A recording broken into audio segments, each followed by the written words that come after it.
my name is Michael, and today I'll be redefining child abuse.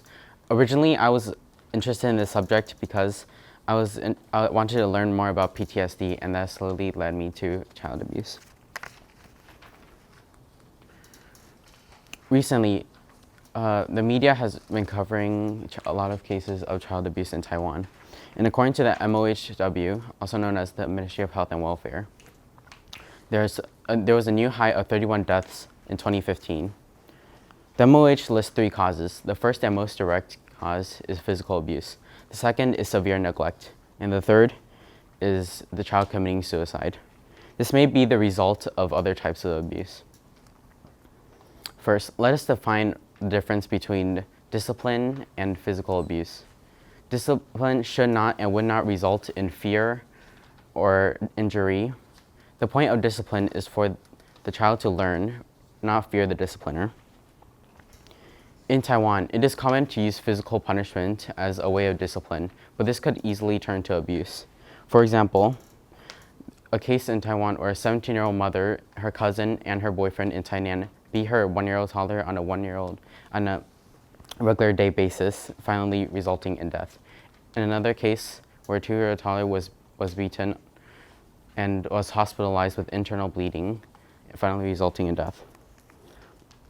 These are all cases that result in death, but there's also a lot of cases that don't result in death. For example, the meatball dad. This is a case in Tainan, where the mother filmed the process of the dad beating the child for not adding condiments to his dinner. However, not all cases make the news or even reported. And the meatball dad sparked a wave of awareness and discussions among citizens and netizens. It is exactly this type of awareness that needs to take place to start to impact the situation.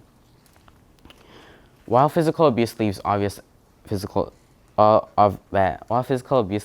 signs, there's another type of abuse that's equally damaging to the child's well-being.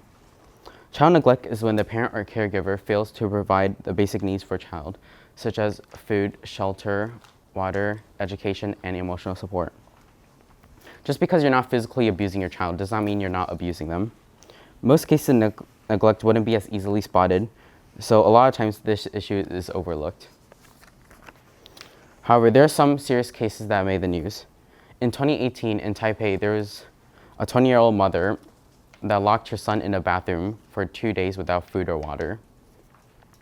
At first, the police didn't find signs of physical abuse, but further investigation showed that the child only weighed to be 6 kilograms. However, the mother wasn't surprised by this situation because her own mother had 5 children and 2 also died from starvation. According to the MOHW statistics, there's still a handful of children who die due to child abuse. This isn't as high as physical abuse because most cases of neglect wouldn't lead to death or ever be reported. Emotional neglect may not cause physical harm, but this will start to impact their adulthood. They'll start to develop things such as PTSD, fear, difficulty in developing relationships. Another type of abuse that can't be seen is verbal abuse. Verbal abuse is using words to insult, criticize, or denounce. There are short and long-term effects to verbal abuse. Short-term effects have self-confidence, depression, worsened mental and physical abilities. Long-term effects include eating disorders and low self-esteem and developing addictions and being antisocial. MOHW's third column showed children who commit suicide due to child abuse. It is always difficult to determine why a child would end his or her own life, but this is exactly why there needs to be more awareness of these types of abuse. In recent years, the media in Taiwan has really been exposing different cases of child abuse, and society is starting to call for a change. There are netizens that advocate for death, and a lawyer even expressed on Facebook that the best penalty for child abuse offenders is the death penalty. He said, and I quote, "The death penalty is the best punishment, but I'll settle for flogging." While increasing the punishment will not solve the problem, it would be a great step towards potentially lowering the number of child abuse cases. Thank you for coming to my TED Talk.